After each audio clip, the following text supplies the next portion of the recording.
और राष्ट्रमंडल खेलों में शुभम जुयाल ने पैरा एथलेटिक्स के पुरुष शॉटपुट F57 वर्ग में रजत पदक जीतने में सफलता पाई। शुभम ने 13.28 मीटर के सर्वश्रेष्ठ थ्रो के साथ पदक अपने नाम किया। ग्लास्गो में हमारे संवाददाता नारायण सिंह से खास बातचीत में शुभम ने अपनी सफलता का श्रेय कड़ी मेहनत को दिया। 23वें राष्ट्रमंडल खेलों में भारतीय पैरा एथलीट्स ने दमदार प्रदर्शन किया और एक रिकॉर्ड नंबर ऑफ मेडल्स यहां पर जीते।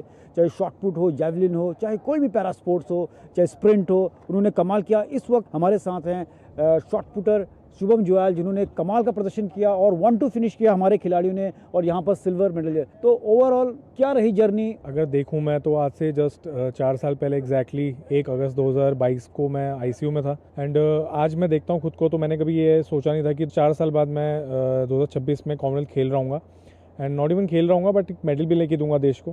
तो बहुत बढ़िया फीलिंग है एंड सबसे ज़्यादा सपोर्ट जो किया है इंडियन आर्मी गवर्नमेंट ने, जो हमें सपोर्ट किया है वो बहुत काबिल तारीफ़ है। क्योंकि किसी भी एथलीट जो शुरू करता है कोई भी स्पोर्ट्स, बट जब वो मेडल लेके आता है तो उसके बीच का जो गैप होता है वो यही चीज़ें फिल करती हैं। जब ये हादसा हुआ था आपको लगा था कि मेरे साथ ही क्यों, लेकिन आज आप देख रहे हैं आप यहाँ पर मेडल जीत रहे हैं और देश का नाम रोशन कर रहे हैं। आने वाले जो इवेंट्स होंगे, चाहे वो पैरा एशियन हो, पैरालंपिक्स हो, उसके लिए आपको कितना कॉन्फिडेंस देने वाला है वो? मुझे लगता है कि यही छोटे छोटे चीज़ें होती हैं जो आपको बहुत मोटिवेट करती हैं। क्योंकि जब मेरे साथ ये चीज़ें हुई थी तो मैंने सोचा था कि मेरे साथ क्यों हुआ एंड कई टाइम तक तो मुझे विश्वास ही नहीं हुआ कि मेरे साथ हुई ये चीज़ें।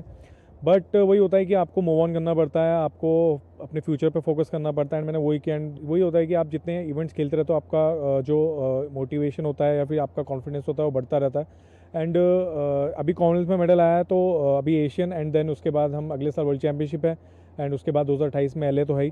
तो मेन अपना टारगेट तो LA है, LA में गोल्ड लेके आना है इंडिया के लिए एंड वही मेरा शुरू से एम रहा है कि मुझे जो ईरान वाला है वर्ल्ड रिकॉर्ड होल्डर, उसका रिकॉर्ड तोड़ना है और इंडिया के लिए गोल्ड लेके आना है 2028 LA में। बिल्कुल, हमारे खिलाड़ी का ये माइंडसेट है, वो विश्व रिकॉर्ड बनाना चाहते हैं और जो सर्वोच्च मंच है वहाँ पर मेडल जीतना चाहते हैं। एक आखिरी सवाल शुरू, गवर्नमेंट ने सीधे जो खेलो इंडिया का बजट है और जो स्पोर्ट्स फेडरेशन का बजट 8 गुना बढ़ा दिया है। स्पोर्ट्स रेवोल्यूशन जो है वो आ चुका है देश में।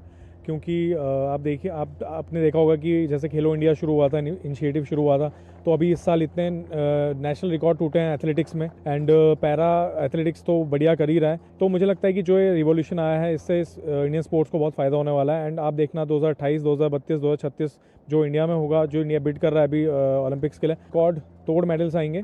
और अभी आपको सिर्फ कागज़ों में दिख रहा होगा ये इन्वेस्टमेंट, बट इसका रिटर्न आपको अगले 8-10 सालों में बहुत अच्छा मिलने वाला है। शुभम ने कहा, बहुत सही बात की, जो आपको ये चीज़ें अभी हुई हैं लेकिन जो उसका रिजल्ट है, जो इन्वेस्टमेंट सरकार ने किया है खेलों में, आने वाले 8-10 सालों में आपको दिखेगा कि भारत किस तरह से एक बड़ी महाशक्ति, जो स्पोर्ट्स महाशक्ति है, उसके रूप में उभर कर आएगी।